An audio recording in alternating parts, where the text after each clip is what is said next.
Oh. I was Oh, All right. David. sorry. I was trying to mute myself and I pressed on the wrong button. Do we have to start again? Hello, everybody, and welcome to another episode of Testing Peers. My name is Beth Marshall, and I am joined tonight by the three regular peers. Without the lovely Simon Pryor this evening, we have Russell, Hello. we have Chris, Hey. and we have David. Hiya. So, this evening we are going to be talking all about saying no. We will dive into that in a little bit. Quite an intriguing and broad topic, I think. But firstly, I've got a quick message to read from our sponsor. So, Saffron QA continue to be the sponsor of Testing Peers podcast, and they're also here to help support the testing community. Therefore, should any of you guys be in the market for a new job in testing or hiring new talent for your team, please reach out to Ben, who can be contacted via email at ben@saffronqa.co.uk. Okay, Chris, over to you for the lovely top of the show banter. For the show banter. So I've been thinking about what it is when I'm consuming media that makes me say no, what makes me turn off, what makes me walk away. And I was thinking about what was the last movie that I was watching that I actually just thought this is appalling and not worth my time to watch.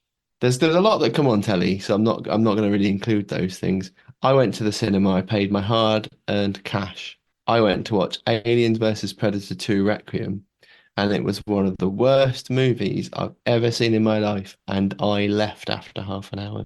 Have you ever done anything like that where something you've actually paid your hard-earned cash and it was that bad, you walked away?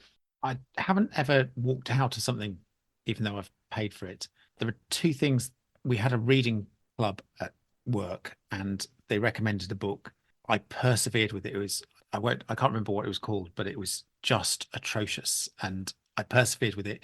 I went to the book club and I was the only one that had persevered to read the whole of the book. The rest of them had thought this is a load of tripe and hadn't completed it. The other, if we want to talk about films, one of the films that I just didn't get and I didn't see the point in it was Batman versus Superman. I watched that on a flight once and I fell asleep. I didn't see the point in it. It was just useless. So they're my two. So, being northern, there is not much that would make me walk out of the cinema when I paid to go in. I think when I was a teenager, I got in for free to a cinema, and then that's a game changer because then you haven't parted with your money. So all bets are off. So in that case, I went to the cinema in York. My friend worked there, got me in for free. I think I got about half an hour into the film Sleepy Hollow with, I think, is it Johnny Depp or something was in that film? And goodness me, it was one of the most appalling bits of filmmaking I'd ever seen. And yeah, that got me walking out. Never quit film or anything like that at all. I'm with the Beth Marshall school of thought. Northerners paid my money. I'm going to suffer this no matter what. Well, there's always a hope that it might get better, surely. Well, exactly. You can only see the past. You can't see what the future will be. So you've got to look optimistic. Because, I'm known for my optimism. Don't laugh, everyone. No, I'm laughing too loud. Yes. I feel like I remember I persevered with anything. Like I bought War and Peace for £1, and it took me 6 years to read. But I did it. That's Is my a view. heavy read. They don't come much heavier than War and Peace. It was horrible. I'm not going to lie. I have no value from it whatsoever. And all because I spent £1 and I was going to do it. So when it comes to other things, I'm not a quitter when I should quit. I think got one example of quitting something in my life. I think that's about it. Not my skill. I need to do better. That leads us quite nicely in, doesn't it? When should we quit? When should we give up? When should we say no? Oh, insubordination is not necessarily what we're talking about here, people. But there are times we should say no. There's times we should quit. There's times we should walk away from different situations, different asks. I would applaud Beth in this room here who came out and said, lots been going on. I'm not going to be doing talks this year.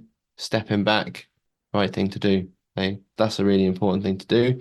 When you've got too much on at work, say no to things that make you feel uncomfortable. There are really valid reasons for not carrying on. And I understand the desire to not want to give up, but sometimes it's not a failure to quit. It's actually the right thing to do. Saying no isn't even quitting half the time, though, is it? I think it's a good thing. Sometimes it's about avoiding setting false expectations or overcommitting and things like that.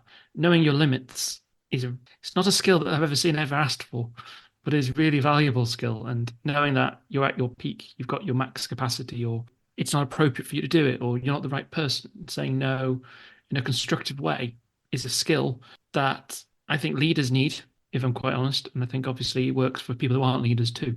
To be able to, if you go confrontational straight away, if you go just no, scream, that makes everything worse usually. But if you go, thank you for the opportunity, I'm not sure I've got the capacity to deal with it right now, you'll generally come out of that conversation slightly better off than screaming and shouting. But it's hard in the circumstances to always react in the way you should. I know I've reacted badly at times to situations, and that's probably a good sign that you need to think about saying no, to be quite honest. If someone's asking you to do something and you're kind of upset by it, it's often a good sign that maybe you've got too much on your plate. I think it's really important to be able to say no. I mean, I said no this weekend, so I was supposed to be taking part in the Cambridge Half Marathon.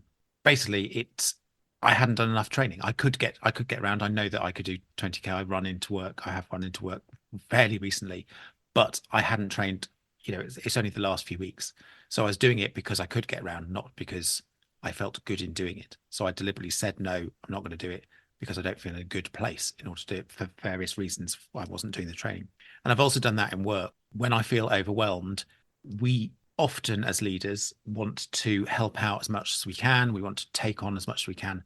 But there comes a time when we do become overwhelmed. We do hit that spot where if we have any more on our plate, something will break. And having the capacity to go, thank you for the opportunity, but no, I'm not going to do it, is really powerful. And being assertive in recognizing what your limits are shouldn't be seen as a negative towards you, because actually you are saving yourself. And if it is, then often that might not necessarily be the right company or the right people that you're working with if they chastise you for actually saying no. So it's making sure that you are doing it for the right reasons for you and give yourself space to say no. There is no harm in saying no. The other thing I would say is that also been saying no, you can say no at any time. You can invest a lot of time into particular things. It could potentially be your life for a certain time. But just because you've invested a certain amount of time, there's that sort of bias, I think, or where the financial gain or the sort of emotional gain is not worth the effort that you're putting in. Just because you've put in 10 hours doesn't mean to say it's worth another 10 or 20 hours to put in if you're not going to get that back. So actually, at a certain point, go, no, I've at my limit. I'm not going to take it any further. And again, it takes a big step and sort of looking from that hierarchical, that high level to understand where your limits are in all those situations. It reminded me of an episode in Grand Designs where a couple went forward to get their dream house, and they ploughed their life savings, their heart and soul into it. And they stuck stubbornly to the project to the point where at the end, when the house was almost complete, the husband was left by himself. The family had all left him. He'd stubbornly stuck to it in spite of absolutely everything, in pursuit of something that no longer did anyone buy into. That self-awareness, that ability to accept change, not be stubborn for the sake of it, that's quite hard to accept at times, isn't it? Right? We all think we know what right and wrong is. We all think we know what we need to do at times. I don't know all the time what I need to do, but you often think I'm doing this for the right reasons and this is what needs to get done. And even if you see the value in doing stuff today, doesn't mean it's the right thing, the right order. And communication with yourself, knowing your own worth, your own bandwidth, that's all really important. And I think you mentioned like the culture of your company. I think having people around you who you can use as sounding boards or who can challenge you are really important, because I don't know about you, but sometimes I internalize things and I get a little bit stuck. I second and third and fourth guess myself. I don't really know anymore sometimes why things are going on, but they just kind of are. If you've had someone who just said, should you? Is that the right thing? Has something changed? In terms of testing, I remember a particular circumstance where I was in a stand-up and I was creating the tests for a security device, and the Scrum Master sort of said, "Can you cut down the amount of testing? We need to get this product out within a week, and my testing would take 2 weeks." And I said, "No, I'm not going to compromise on this new product that is security enabled, because it's not right for the company, because I'm not." And so actually it did take 2 weeks in order to get the testing, because as a consequence, other things got delayed because of development and stuff. So actually it was going to take 2 weeks anyway, but at least I got all the testing done. But I stuck to my guns, absolutely, because I could argue the reasons for that. That's a communication piece as well, though, I guess, isn't it? Because as testers, we're very often asked to make compromises with schedules and times and availabilities. But if we're able to communicate, well, you can have this by this date, but this is the risk. This is the stuff you're not going to have in that time. And not every company culture is going to allow for that. And I've certainly worked in places where we ended up being encouraged to work 16-hour shifts for weeks on end to try and get across the line. That wasn't efficient.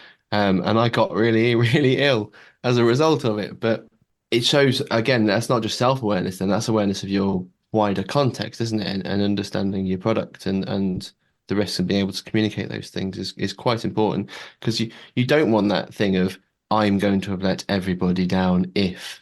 And I think there's something to kind of acknowledge there. And I mean, given this podcast will have gone out after International Women's Day, which I believe is on the 8th, we've talked about people say no because they might be stubborn, or people say no because they're sticking to their guns, or a variety of reasons. But there's lots of evidence to support that there's a gendered sort of reasoning behind why women say no less than men, and why women are more likely to be asked to do something, particularly something that might not be in their best interest in terms of promotional or non-promotional work. I know that we've talked about, or Vernon's talked about, the glue work topic before, and I would encourage, if there's any leaders that are kind of listening to this, if they are aware that women are less likely to say no, even if they are overworked, because of that inherent bias there. That is another factor, I think, at play in all of this. It's easy to miss. But when do you say the biggest no I think you can ever say is, well, in your career, is no, I don't want to work here anymore. Looking back at your careers, when do you wish you'd have said no earlier?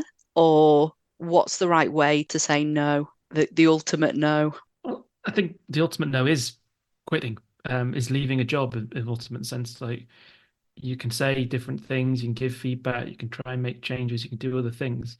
Your ultimate, if you're leaving a job, is to say no, that I'm not going to do that anymore. It could be because you get a better deal, or it could just be because you're not willing to keep the deal you've got. But a lot of the time, it is the willingness to say no that triggers the look elsewhere, if you see what I mean. It's the kind of that silence of just accepting that's not for me anymore, and I will vote with my feet. But yeah, there's been several employers that often it's been, I'm just been doing the same thing, I need to change. But there's been at least a couple of roles where it's just like, I don't want these politics. I'm happy to not be involved in them, thanks. And this is toxic, for want of a better word, not good for my health. Therefore, I will find somewhere that's healthier. Ultimately, that's saying no with my feet. And I think at times we have to do that, but I don't think our feet should be the first thing that we always call upon. I'm always conscious about trying to change things, trying to make a difference. First time you hit a hurdle, you try and leap over it, don't you? Second time, you stumble over it, perhaps. Third time, you might go, I'll go under it. The fourth time, you go, I'm sick of these hurdles. Just give me a flat race, thanks. And you just adapt to the situation. Some people just keep trying until they get good at hurdling. And thus, we have world champions at hurdlers. And there's a lot to be said for that, but there are sometimes people who get in the habit of just saying no to things quickly, and actually overcoming those hurdles can actually reap more rewards and give us the opportunity to grow. That's not always the case. Depends on the context. Got to get that out there. But I think you're right that there are times when the only thing to do for your sanity is to move on. But I do think if given the opportunity, you want to have at least tried. There's nothing worse than not getting closure and having that happen to you the other way around. Worked in places where they lost funding, and so it was over like in an instant. It's quite hard to move on from mentally because you get quite invested in your work. But saying no to toxicity, saying no to bad culture, saying no to lack of opportunity, lack of growth, these are all good things to do. But I wouldn't say saying no is always the first thing I would do. And I would even say I wouldn't always trust my gut. Because I think once you've made your mind up about something like that, it's incredibly hard to come back from. Mm. I think sometimes that people sometimes leave it too late to say no to leaving a job. Sometimes you can get too complacent. Sometimes you can be in a place for a long time and not notice how the culture has changed into a way that you doesn't always fit with your personal values. And so you sort of get caught up and also you get used to your historically, oh, things were good in the old days, so therefore things might get better. And again, forgetting that actually you can escape, you can go to someone new. But if you've stayed at a place for a long time, is the grass greener on the other side? It's a really soft spot as to changing when it's right for you and not changing for the sake of changing.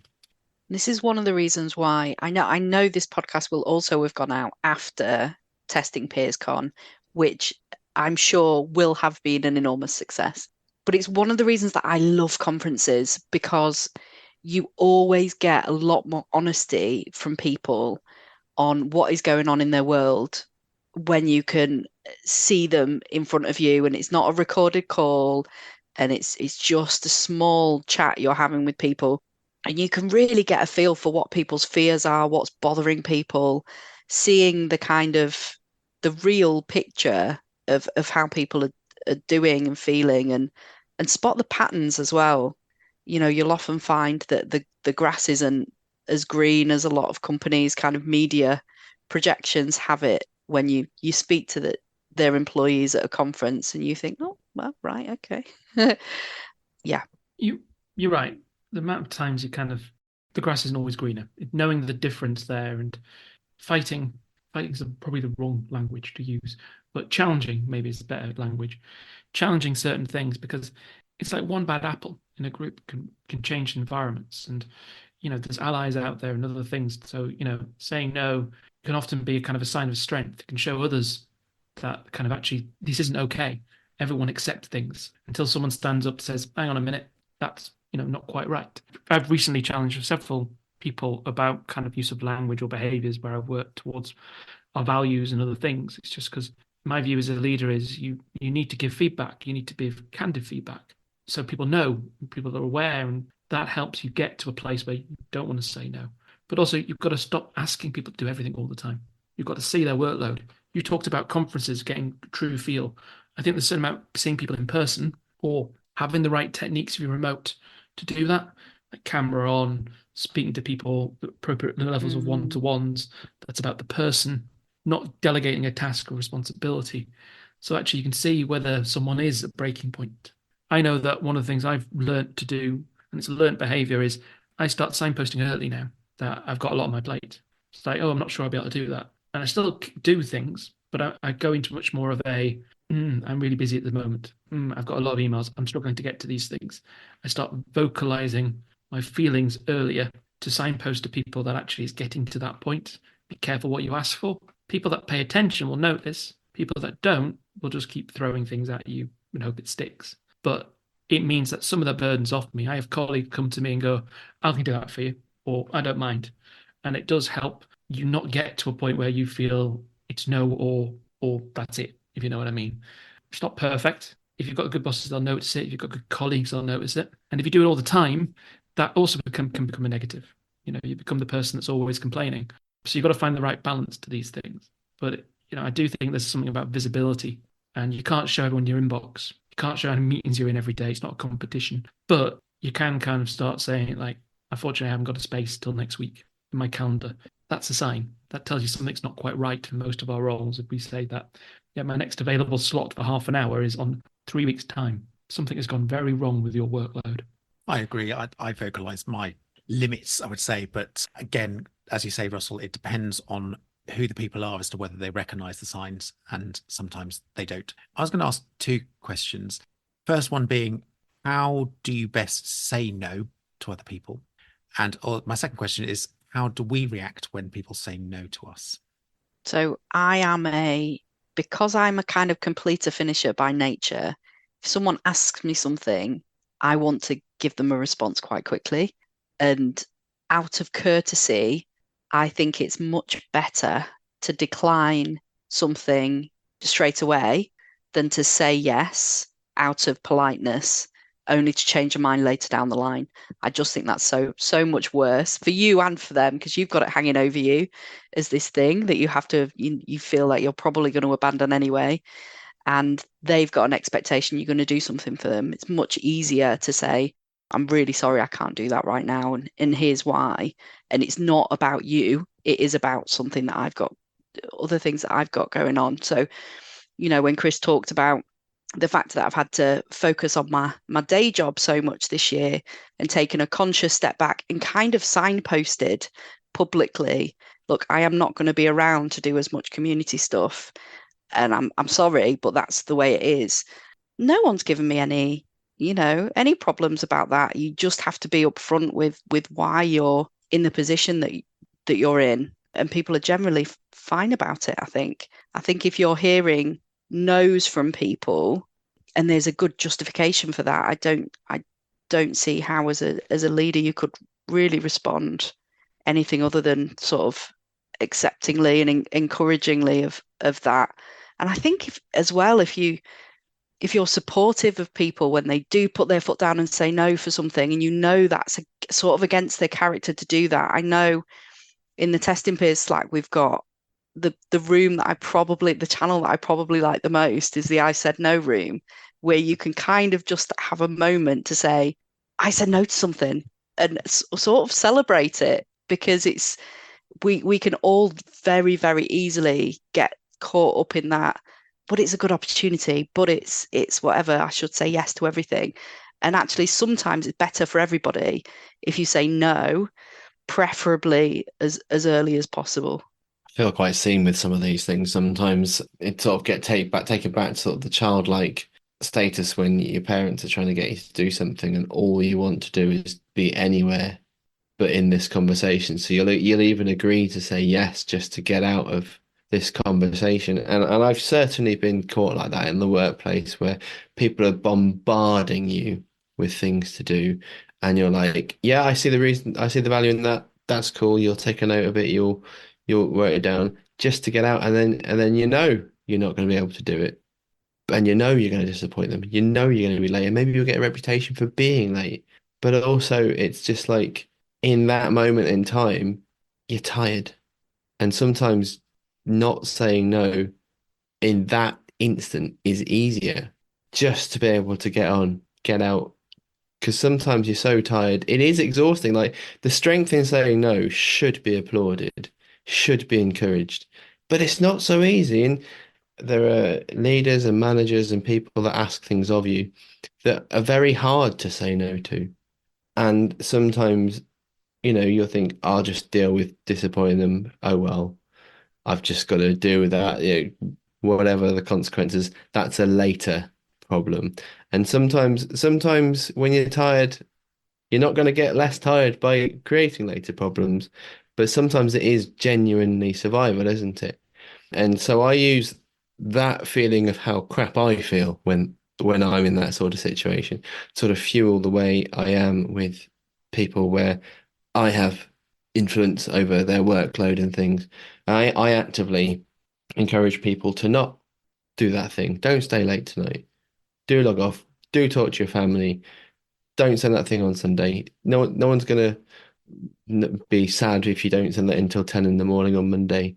There's always a reason for these things, but I certainly wouldn't want to force and break people's back over these things. And while I know some people see that as weak leadership, I see that as not wanting to do to people that I wouldn't want to be done to me.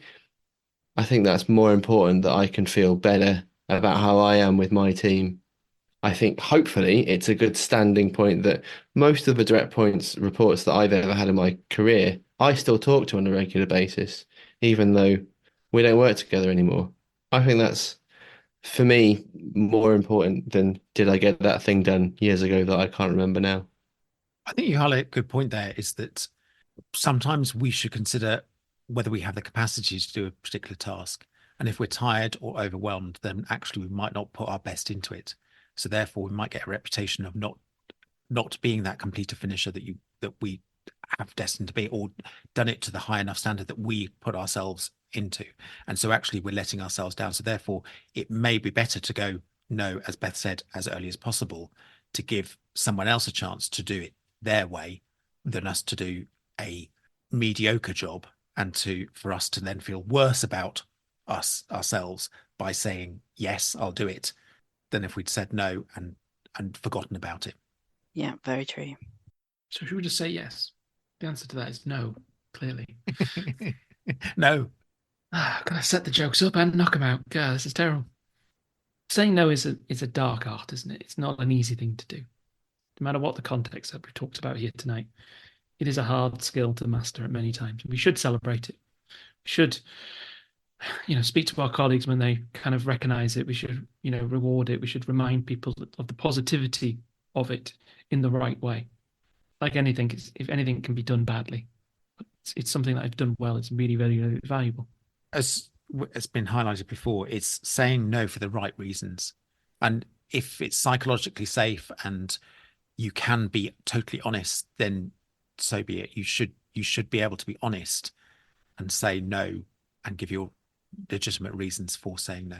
And that can be anything, being honest about being overwhelmed, rather than feel pigeonholed into, as Russell said, saying yes and feeling bad for it, or having ongoing stress because you've been put in that position. And I think the worst thing as a manager, and I don't think I've had it done to myself, is going, you say no and then they put pressure on you and go, but you're the best person for the job, or you're the only person for the job. This is in your ballpark. It will help your career. We absolutely need to stand by our, if we don't think it's right for us, then we should say no and not have that pressure. And again, that goes back to the culture and of your employment or whatever. There's sporting analogies that come out of this one, David.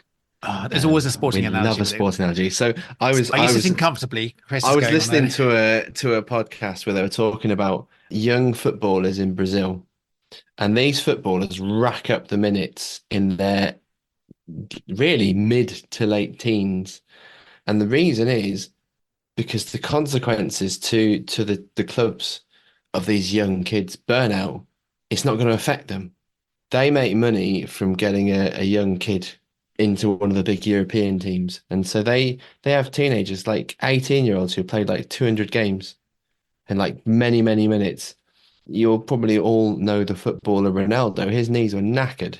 He played too many minutes, too young, and before he was sold to PSV Eindhoven and then other clubs. I don't need to list them all off now.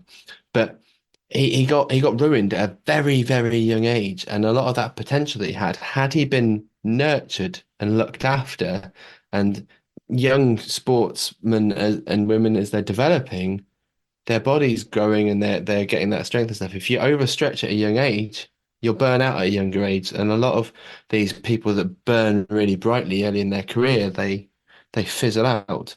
And that's also can be something that would be a knock-on consequence of folks in their careers. It's very much it's a sort of a warning sign of, if we burn ourselves out in our 20s and 30s, we're just going to be tired, burnt out, bitter people in our 50s and 60s, and it's too late. We need to have cultures that encourage people from a younger age to look after themselves, to have that work-life balance, to be able to find what's right for them, and not see these things as weaknesses and as strengths. And sure, you can go the other way, and my parents will tell me that people in cancel culture and blah blah blah, and fair enough, you can go too far on the spectrum, but I think we need to protect and nurture not just the up and comers, but ourselves, and support each other's in communities and actually celebrate these things. And as leaders, model saying no to these things. The fact that Beth went public about saying no to doing things is fantastic, because that's someone that people know saying, I have to say no to this right now. That's important. That's a great example of something that is a visible way of saying no that we should celebrate, I applaud it. I've said it all at once now. Well done.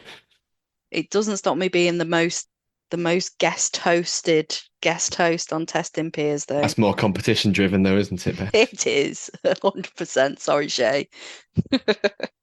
So it sounds like that's unless anyone had any parting comments on the topic of saying no, it might be a good time to wrap it up and say goodbye. I think you are right, and that is a good reminder to me that it's tonight my honour to wish you farewell. So thank you once again for joining us. I hope you haven't said no to listening to us tonight, and you got to the end. Oh, I know, I'm funny. Thank you once again to our sponsor, Saffron QA. Thank you once again for all of the people that have stayed to the end to listen to this part, so thank you to you. And you can reach us and give us feedback on my terrible jokes or anything else at contact us at testingpeers.com.